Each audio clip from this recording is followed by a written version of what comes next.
Hi everybody, welcome back to my channel. It's time to do another real-time DIY. We're going to do a DIY Dollar Tree Farmhouse Valentine holder or nosegay or Posy holder. We're going to use this wooden heart and then we're going to use a fleece blanket in the gray check, but you can use whatever fabric you want depending on your look that you're going after if you want more traditional colors.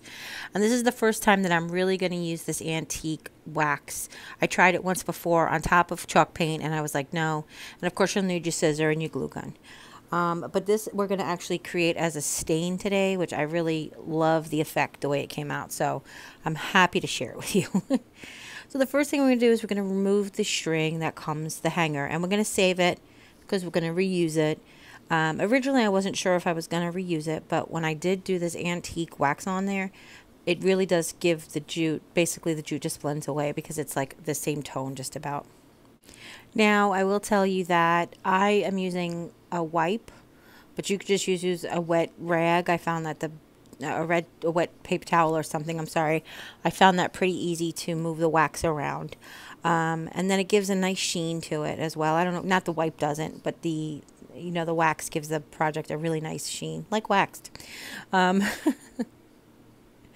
I made a mess, as you can see, and because this is a real-time video, I left the mess in. How do you like that? But basically, I just wanted to go with the grain of the wood. I wanted to spread it out as fast as possible. It does dry rather quickly, which is another reason why you want to use like a wet rag, because will move it around and keep it a little wetter. And then the wood of this heart just picks up such different variations of the grain, pick up different parts of the wood, and I just love that effect. I really do. I did half at a time because it was more manageable, and the blending line, you want to blend it in towards the area that you haven't stained yet, just so it fades in, fades out, and you can connect them, the two halves, that way. And then I'm just adding a little bit more at a time. I realized that the first time I added a little bit too much to manage it before it was drying, but like I said, this is really the first time I used this. I did use a touch of it before, like I said, in a project, but nothing like this, and nothing how it was intended either. Now they do sell a special wax brush that you're actually supposed to apply this with, so this isn't like the official technique or anything, but this is just what worked for me to use like a stain in this project. Okay. Now, I loved that they had like this glued layer of wood there. It was so awesome, and you'll see when I'm done that it just picks up the different shades, the wood picks up so differently. If you're going to hang this on on a door and you're going to see the back through the glass, you want to stain the back as well. We're not going to, and that's okay. I'll also tell you that if you're going to do that, then you're going to want to finish the back too, and I'll show you how to do that. Not show you, but I'll tell you how to do that as well. I'm also hitting the edges. Now, the fabric that we're going to cover this with, it's how much fabric you put on is also a matter of personal preference. So you really don't technically have to stain the bottom of this, but I did make it so that we're not going to glue anything onto the stain, and if I wanted to change it out in a couple of years, I could just rip off the fabric and go. But you see the lovely variations. It's just absolutely beautiful. This dried in, I want to say, absolutely no time whatsoever. Just enough time for me to wipe off the table, and it was ready to go. I took the baby blanket. Originally, I was going to use the pink hearts ones that came out, and that was my original intention with this, but I did want to just do a couple of more neutral Valentine's Day decor items before I got into my pink and whites. So I lined up a stripe in the middle of the heart as to not make it look like it was off center or weird. You don't have to do that. That's just me being, perfectionist or whatever. I just wanted to make sure I moved it over so I didn't cut. You don't want to cut like in the middle of the blanket, then you'll waste a lot of material. And then I just cut just below it, about a ½ inch below it, and then I added a ½ inch on each side. Now, as I mentioned a minute ago, how much fabric see, I always thought these things were called nosegays, but apparently the nosegay is the actual flower bouquet and not the holder. But that's what my original intention was, to make sort of that nosegay type of holder. How much fabric you want to go up really depends on what you want to use it for. If you just want to put like delicate little flowers in it, you don't have to make it that high. If you're going to use it just for little kids' Valentine's Day, you don't have to make it that high, but I just wanted to make it a little higher than half, just so I could basically use it for whatever I wanted to. So what I did was I fold it over the top to make it like hemmed, and put that towards the inside of the pocket. It would look cute if it was on the outside as well. It would be a nice little cute little hem, but that's not the look I was going for. And then I laid it back down, making sure I lined up the center. I got a gray stripe going down the middle, and I made sure that it was as equal spaced on both sides of the heart to a stripe. I started in the corner, actually at the point of the heart, and I just do a little bit at a time. You just want to add glue to the very, very edge of the heart. If you give this too much slack, your flowers can fall out and your cards can fall out. You really want it to be tight. Now, that being said, this is a very stretchy, flexible fabric. If you're using something like denim, say, that doesn't have as much give, you might want to add a tiny bit of slack, but I wouldn't go too much. And again, depending on what you actually end up using it for, will determine how much slack you actually need in the front. Okay. Now, I really liked sharing this video with you in real time because I'm doing a few different things that I haven't done before. Like, well, not that I haven't done before, but in real time. Not only are we using this antique wax for the first time, but I'm going to make a paper rose out of this fleece. And I say paper rose because that was the way I learned how to make it, was in paper. So I'm excited to share that with you as well. And that's just another option. You don't have to do that if you don't want to. Okay. Now that I've glued around the whole edge, I'm trimming around. Now, if you notice, I did leave the top glued all the way across because I wanted that extra support. So now, if you are going to put this two-sided and you want to make the back pretty, I would just go ahead and take an additional piece of the fleece, just go straight across where it comes around in the back, and then glue just to fit. Don't worry about cutting the edges off because it's a backing. It's not the front, so it doesn't have to look so pretty, but you just want to make it nice and even. And that's if you're going to put it on a glass door and you're going to see it from both sides. Okay, so now we're just going to take a small square of fabric, depending on how big you want your flower to be, really is what it's going to depend on. And then we're going to cut a circle. How do you cut a circle out of a square? Easy. Fold it into triangles, fold it in half diagonally, and then fold it in half diagonally again. Then you're going to be left with like a 4-layer triangle. And from the 4-layer triangle, you only have to cut a quarter of a circle. And then this doesn't have to be perfect. That's another thing. Don't get out your compass or a bowl to measure.